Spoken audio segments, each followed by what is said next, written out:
E cá estamos nós. Vamos seguir com mais uma aula. Eu acredito, como na semana passada nós não tivemos aula, vocês tinham uma atividade a ser enviada, né? Alguns enviaram, outros não. Tenho que esclarecer uma coisa para vocês. Tanto está acontecendo essas aulas, atividades e também notas. Então, a avaliação, eu particularmente estou fazendo elaboração de notas, vamos dizer assim, com base nas atividades que eu recebo. Se você é um aluno que não está enviando as atividades, você vai ter prejuízo, certo? Porque as coisas precisam andar, tá? Então, se atentem a isso e observem a responsabilidade que vocês têm que ter em relação aos estudos. Eu vou iniciar um novo assunto hoje, ok? O anterior a gente já finalizou semana passada, semana retrasada, na verdade, finalizando com a atividade, e agora eu vou dar mais um assunto. Vou falar sobre a Europa moderna e o Renascimento, certo? Então, já se atentem aí, marquem no livro de vocês o nosso novo assunto para dar andamento nos estudos. O que foi o Renascimento, na verdade? Primeiro, lembre-se que nós estamos falando da Europa, tá? Não estamos falando do Brasil. É lógico, como eu já falei em outros momentos, acontecimentos que acontecem, né? Fatos históricos que acontecem em outros países acabam tendo reflexões nos demais países, tá? Por exemplo, ou continentes. No caso, eu estou falando do continente europeu. Se estou tendo modificações, alterações, mudança de paradigmas no continente europeu, é óbvio que vai trazer reflexão para os demais continentes do mundo, tá? Ainda que de uma forma lenta, por exemplo, mas sempre traz. Queridos, o que foi o Renascimento, tá? Quando ouvirem falar sobre Renascimento, já podem partir para o termo da palavra mesmo. Se eu estou falando de renascimento, renascer, tá? Nascer de novo. O que foi isso, professor? O Renascimento, ele foi um movimento, como eu já disse, de origem europeia, tá? Mais precisamente na Itália, tá? E o que era que o Renascimento queria? O Renascimento ele vai surgir entre o século XIV e o século XVI, certo? As pessoas estão saindo de uma idade em que eles denominaram de idade média ou idade das trevas.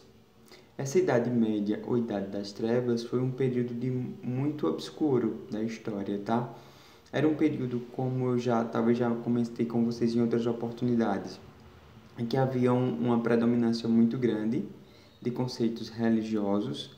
A Igreja Católica, durante muito tempo, ela foi detentora de grande poder político e econômico e, por ela ser a detentora desse poder, tudo que havia de novidade no campo científico, principalmente, que contrariasse o que a Igreja pregava, era fortemente reprimido, tá? Então a Igreja perseguiu, a Igreja matou, tá? Lembrando que eu estou falando de um momento histórico. Hoje a Igreja Católica, lógico, já tem uma nova visão de mundo, muita coisa mudou, tá? Então não confundam as coisas não. Então o Renascimento, esse renascer de novo que surge após esse período de Idade Média ou Idade das Trevas, justamente para que houvesse uma nova mudança de pensamento, novas perspectivas para a sociedade, para a política, para a economia, tá? Todo esse contexto. Então ele tem por nascedouro, tá? A Itália, na Europa, certo? E algumas dessas cidades eram governadas nesse período por poderosos chefes militares ou outros banqueiros. E eram membros de famílias ricas, como os Médici, em Florença. Nas maiores cidades italianas, a sociedade tinha uma rígida divisão de membros. Sempre falo também com vocês que, querendo ou não, quando a gente precisa estudar contextos históricos ou quando a gente precisa, na verdade, entender civilizações, é de praxe saber que sempre há divisão, certo? Divisão de grupos sociais, estratificação da sociedade. Sempre vai haver, tanto nas antigas quanto nas mais recentes. Então, nas maiores cidades italianas, a sociedade tinha uma rígida divisão entre os membros da nobreza, que é o pessoal, e os ricos comerciantes, tá? Nobreza é o pessoal que ocupa os cargos de reis e imperadores, tá? E ricos comerciantes estavam de um lado, nobreza e ricos comerciantes, e do outro a população. População, claro, que são as camadas populares, as pessoas de baixo valor aquisitivo, as pessoas mais pobres. Como o governo ficava a cargo dos membros mais ricos, como isso acontece o tempo todo, eram poucas as medidas empreendidas, ou seja, eram poucas as medidas que eram desenvolvidas para atender às necessidades dessas camadas mais populares. Em várias ocasiões, a população mais pobre liderou revoluções, tá? Liderou revoluções que mostravam a sua insatisfação com condições a que estava submetida. Então, o Renascimento traduz a uma palavra italiana renascita, que significa nascer de novo, tá? O termo Renascimento foi criado no século XVI para caracterizar uma época de renovação, como eu já disse a vocês em relação à Idade Média. Então, o Renascimento ele foi um movimento que buscou o quê? Novas concepções de mundo, que vigoraram até aquele momento, tá? É um movimento que teve, como eu já disse mais uma vez, teve início na Itália, se espalhou por diversas regiões da Europa. Nessa época, o continente europeu passava por transformações sociais, culturais, científicas, econômicas, políticas, tá? Era um movimento que acabou afetando todos esses segmentos e também os países europeus enfrentavam todas esses novos pontos. O período do Renascimento italiano ele foi dividido em 3 fases, tá? Só para uma melhor divisão e uma melhor compreensão. Nós vamos ter, por exemplo, logo no início do Renascimento, lá no século XIV, o que nós chamamos de Trecento.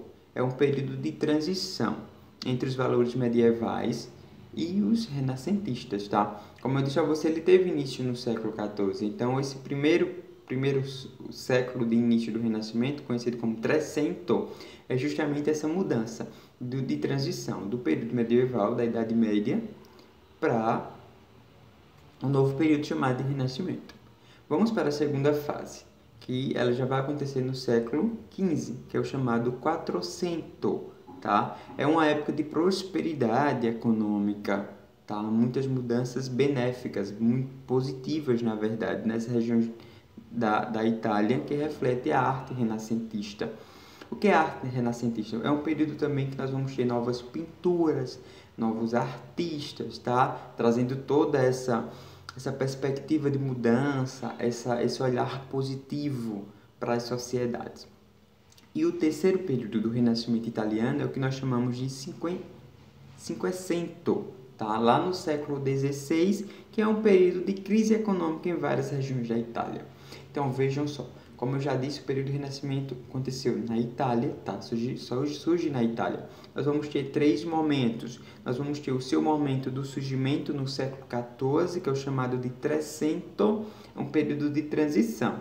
Transição, mudança, do medieval para o Renascimento, tá? O segundo período no século XV é o que nós chamamos de Quattrocento, um período de desenvolvimento, prosperidade, coisas boas.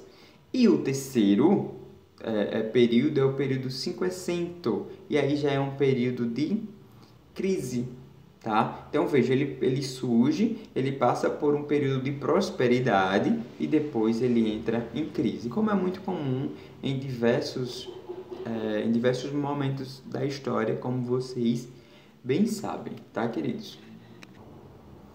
Vejam bem, nós vamos ter nesse período de renascimento o que nós chamamos de movimento humanista, ou os humanistas, certo? Durante a Idade Média, por exemplo, o que era que se estudava?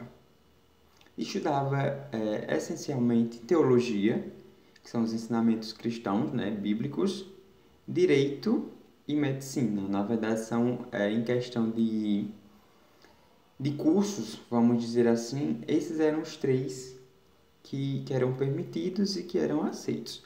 Com o Renascimento e com esse período de humanista, a partir do século XIV, como ele surge, alguns estudiosos passaram a entender e defender o ensino da filosofia, da história, da matemática e da poesia. Por quê? Porque são segmentos importantíssimos para a formação do ser humano. A filosofia e a história, então, nossa, assim, são disciplinas de relevante importância para o contexto social. Então, já vai trazer essa nova roupagem, esses novos benefícios para a humanidade. Tá, queridos? E uma proposta de estudo mais amplo, de resgate de temas que eram desprezados pela Igreja Católica. Como eu disse a vocês, durante o período de Idade Média, o que se defende, o que se estudava, o que se aprendia, o que se publicava de livros, de pesquisas, era só o que a Igreja autorizava. Então, agora, com essa nova visão de mundo, esses novos movimentos, já vai desprezar algumas coisas da Igreja, já vai trazer novas perspectivas, mudanças importantíssimas, tá? Eu vou só finalizar esse vídeo para eu ir convertendo e eu volto com vocês para conversar mais um pouco sobre esse assunto. Não saiam daí, tá?